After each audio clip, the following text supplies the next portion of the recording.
Hey, what up, barbecue family? It's Joe Mill here, back with Killer Miller Q, and today we're gonna be going together a little something. It's been cold, believe it or not, even though I got sun in my eyes at the moment. The last few days we've been getting rain nonstop, and my little girl's down in the weather. So we're gonna put together a little something special, see if I can't bring her spirits back. We're gonna be doing a smoked Mississippi roast. I'm firing up the Lone Star. Come on, let's go.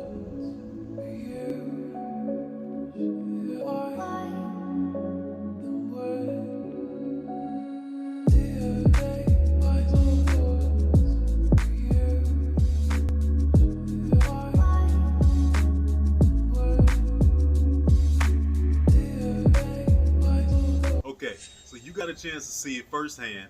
Good old-fashioned Mississippi roast. Now, if you ain't never heard of no Mississippi pot roast before, you in for a treat today. Now, this is something that I'm about to level up, and I'm gonna show you how we're gonna take it to the next level. But from day one, from the first time I ever had it, it was already perfect. So literally, we can do this whole meal in the crock pot, in the house, no smoke, no fire, and it's gonna be fire. I'm trying to tell you. But today, I'm trying to do a little something special. My girl a little under the weather. We done had a bunch of rainy days back to back. I got a football weekend right around the corner, so I want a little bit of comfort food, and I want to give me a little bit of a smoke on it, all right? So with further ado, let's just get there. And here is our beautiful roast. We got some good looking marbling. I got this at my local grocery store. They always got some pretty good meat there. Flip this baby over for you. And then I'll show you how we're gonna level this thing up one time. Basically, we're gonna hit it with our little SPG, homemade. Pretty much I got a mixture of about 60% pepper, a little lighter than 40% on the salt. And then you got garlic for like the last 10% on that part. We're about to hit that with that on both sides, let this hang out while the Lone Star coming up to temp. So there it is. None too crazy. Didn't want to go too heavy on the seasoning, even though this is a big piece of meat. But normally when I do this Mississippi roast, there's no seasoning that goes on the meat other than what we're going to be doing here in a little bit, and it still comes out great. So this one here, not too worried about nothing. Don't got nothing really in here but a whole lot of pepper, a little bit of garlic, and a little bit of salt. So didn't go too heavy. Wanted to make sure it had a little something on there. Got my pit coming up to temp. Lone Star will be ready in a minute. We're going to be using pecan wood today as we get a little bit of smoke off on this thing first. I'll probably keep it down around 225 to 250. And then after we get this thing with a nice little bit of color, probably get it up to around 165-ish or so, a few hours. I'll go over there. We'll get a little sear off, and then we'll go finish it off in the slow cooker. You see it. I got this thing on already. We're gonna let it hang out. I'm running a little hot right now, but it'll dial down. I'm not worried about it. I'll probably get it down to about 250. I'm gonna let this hang out for a couple hours. Like I said, then we'll slide that top off. We'll sear it, and I think it should give us an additional, get a bit of flavor into this old Mississippi roast. So we'll get a little bit of that sear game in there as well as a little bit of that smoke. Alright, you can see I got a little condensation in my dial tone there, but we still rolling along pretty much right there, 250. It's been about an hour and 25 minutes. Baby looking good. It smells great out here, man. Clean smoke, nothing crazy. You see that nice, beautiful red color starting to kick up. Letting you know that smoke starting to penetrate in there along with them little bit of seasonings. Remember, it was nothing but SPG on here. A whole lot of pepper, a little bit of salt, and a little bit of pinch of garlic, you know what I'm saying? Smelling great though. You can see this thing is cooking. I'm gonna give it a rotate, give it a full 180, and I can already tell I'm gonna let this go a little bit longer and let it get some more of the smoke, and I'll temp it out and try to go from there. So 2 hours and 5 minutes in.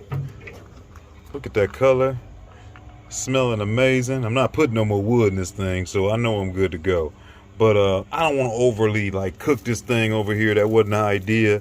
If anything, I'm trying to add a little additional flavor to go into this profile by hitting it with the SPG, giving it a little bit of smoke, and then we're going to take it to the next level. Look at all that good juice, man. This thing is just so juicy, man, I tell you. The next level is we're going to give it one more layer. We're going to slide over here to this griddle. I'm going to give it a quick little wipe down, hit it with a little bit of Pam, and then we're going to hard sear this baby off and get us a little bit of a char on there, and then that's good to go. I figured it would be close to 165, so we're not too far away. And then this baby's going in the slow cooker. Man, you see it. It's amazing what good old-fashioned SPG can do. So underestimated. So underestimated. So this is what I'm going to do. I'm about to throw this little burger press I got on here so I can give me some good contact. This is from my Blackstone. You don't have to do this. Like I said, I wiped it down. Hit it with a little bit of Pam. This thing isn't super duper hot, but it should be hot enough to give me a little something where I'll just take a little more time. I'm going to get a hard sear on it, flip it over, and we're going to get it up out of here. Okay, I just flipped it over. You see we got a little bit of that char in there. I'm going to get that side a minute. Let me get this press on there. And then what I might end up doing is going 1 more minute on each side. There we go. And then we should be good. There we go. Got me a little sear. Got me a little bit of char. This baby's still pretty juicy. Probably at close to about 160. You know, we better take it up to about 200 plus while it gets up into that slow cooker. We got plenty of good fat still in there. But you can see that nice reddish color that it took on from getting a lot of that pecan smoke over those last couple hours. And this baby already smells and tastes, from what I've got off my fingers, already legit. I can't wait to get it in here. Let me get this baby inside. We're going to keep it moving. Hey team, I want to jump in here real quick and let you know, thanks for following along on today's cook. If you're new to the channel, go to that bottom right corner, check out some of the other videos that you've missed, subscribe, and other than that, for everybody else that's been here, I appreciate y'all. We're going to keep this thing rolling. So we got that thing in. You see all of that juice already starting to pool. We're about to quickly get this over there to the slow cooker, but first, I got me a few regular potatoes that I already kind of took the time to rinse, clean them up a little bit. Didn't want to put too much because I'm known for normally putting too many in my pot roast overall, and my slow cooker be too full. So I got 5. We're going to go ahead and skin these, and then we're going to chop those up next. Alright, so I grabbed them potatoes, got rid of the skins, just chopped them in half. You want to keep them kind of bigger. More or less so they don't break down too much. Start the show sitting here getting nice and juicy, as you can see. Oh, I almost lost some of that good juice. And we're just going to add that directly right into the bottom of this old slow cooker. Alright, so once you get that off in there, make sure you pour all your juices. You want all of that goodness in there. The next thing that we're going to be doing in this recipe is you coming with a stick of butter. You're going to be coming with a ranch pack. You'll come with an au jus pack. And then you want to add in some pepperoncinis. Now, this is kind of a personal preference thing. You know, a lot of people love these. I do. They give a lot of flavor off. I'm going to be adding in about 4 or 5. What do we see? 2, 4. We got 5 of them we're going to be adding in along with these potatoes. I'll let you see what this thing looks like. And there it is. So we got that au jus packet on there. We got a ranch packet on there. You see my stick of butter sitting directly on top. And my pepperoncinis kind of spread throughout. A little bit of juice from that pepperoni. I dropped that on off in there. I'm about to cover this up with potatoes and cover this top on. And I will see you back here in a little bit. Alright, so we've been rolling along here on high temp. Yeah. Don't let that steam get you. At the end of the day, this is nowhere close to being done. These potatoes still aren't there. But I want to introduce my carrots. If you can, find the bigger carrots, not those thin ones. And I'm not going to add too many in there, but I want to give the potatoes a little bit of a head start. We're going to close this back down, maybe another hour and a half or so, and it should be about good. Alright, so we've been rolling on quite a while here. Let me get back a little bit so the steam don't fog me all the way up. As you can see, we kind of bubbling a little bit. Things have been cooking along. I did kind of flip those potatoes over a little bit. They're starting to get to the point where that one's still a little tough. Not quite there. And that's why we introduced those carrots late. They're still not to the point where they're all the way done yet. But what I am going to do is take this a little bit of time with a fork. I want to mess up my potatoes. I do want to start breaking up some of this meat. Break this up as best you can. Start getting into some bigger brown clumps. You can see all that good smoke in there and everything. Man, that's going to be delicious. That's just going to help everything go ahead and cook. Start getting some of those vegetables and those potatoes and carrots and everything soaked down into that liquid. And then that way they can start absorbing some of that. And then we're going to let this go ahead and cook down a little bit more to the point where this is super tender. There we go. Now you can get an idea what it looks like. More broke up a little bit, what I was saying. Still got it in some pretty big chunks, but now it can move around. You got these big globules of fat. Later on, we're going to come back and get that up out of there. Right now, I'm not too worried. I let that render in there and give me a little bit more flavor up out of it. You see that good smoke. Get these potatoes submerged the best you can. And this shouldn't take too much longer. And it has been a minute. This thing has been cooking down well. I know for a fact we should be nice and tender. Oh yeah, now you can see that meat breaking apart real easy, which is what I wanted. Yeah. Woo! Flavor. Let's get this off.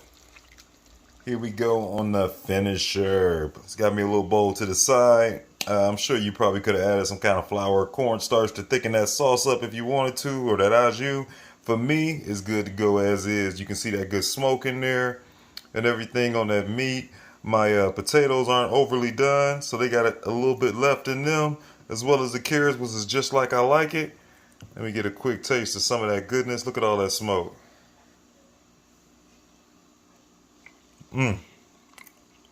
Buttery goodness. And I like to break them pepperoncinis down right inside of that thing. Give it a little bit more flavor. Woo-hoo! Hey, one day later, let's break down this old smoked Mississippi pot roast. So first off, we review the cook real quick. Overall, this probably ended up taking roughly around 7 hours or so. Once we got done with the transition of coming from the smoker back inside and jumping into that slow cooker. I enjoyed, first off, we did it with pecan smoke. I used a little bit of that SPG that was homemade, which is predominantly pepper. Not too much salt on there, and a little bit of garlic.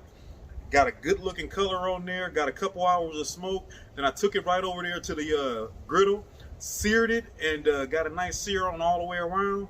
Brought it back in, put it into the slow cooker, added in the butter, added in the pepperoncinis, added in the au jus packet, added in the ranch packet, and yeah, after that we let it roll. I let it roll and kind of go for its own for a while before then coming in with the potatoes, then letting the potatoes go for about an hour, and then coming in with the carrots, and from there you can just pretty much let that thing go until your whole house smells beautiful.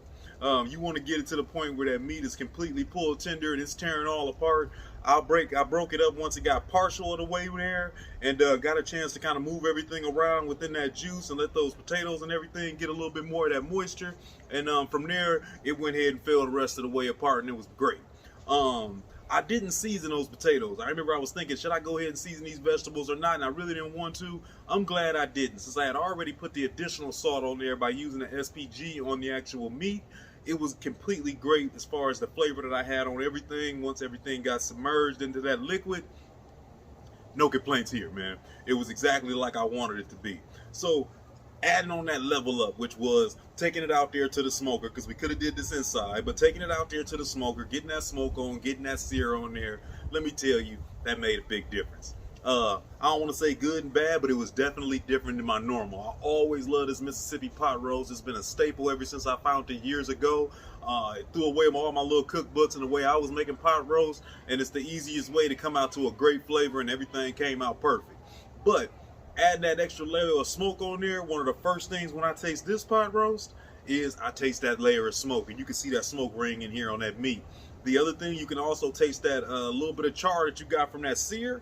Like that too, and I love that flavor of that SPG on there and that pecan smoke. So that flavor right there is almost the first thing I taste when I taste this. And normally the first thing I taste when I taste that Mississippi roast is that gravy made out of that au jus and that ranch and that butter all coming together with that fat. With this one, I instantly taste that SPG, that smooth smoke, and then that meat. Then I end up tasting some of that gravy. So it changed the flavor profile a little bit, but I do like it. One thing that I did notice, because like I said, the gravy has always been like the part that just takes it way over the top. One thing that I did notice was the time that it took for me to cook. Obviously, I lost a little bit of juice from my roast, so I didn't have as much gravy as normal. At the end, this one came out with a little bit more of like a juice, versus normally I got more of an au jus gravy. So what I could do, maybe next time I'll try, is once I go ahead and do everything, smoke it, get it seared off, and add it back into the pot, maybe add a little bit more beef broth just to give me a little bit more liquidiness. Then I add in everything else. But I don't really want to change much because I really enjoyed the way that the flavor came out. Layering my vegetables and putting the potatoes in first, nice thick half cuts. They didn't get all mushy, which I always hate when that happens. They didn't break down completely. They actually still pretty solid now. And then bringing in the carrots a little bit later, getting the fatter ones that was whole and not breaking them in half, allowed them to not overcook. So all of them I feel like came out directly the way I wanted them to be as far as tenderness. Overall flavor wise, it was through the roof. And I really like this level up version of this Mississippi roast. So as you can see, I got me another bowl day after, still kicking it. But with that said, it's time for me to get up out of here. I'm going to catch y'all next week. Shout out to my crew over at Black Smoke Barbecue. Everybody else, all the family, you know what time it is, Mississippi.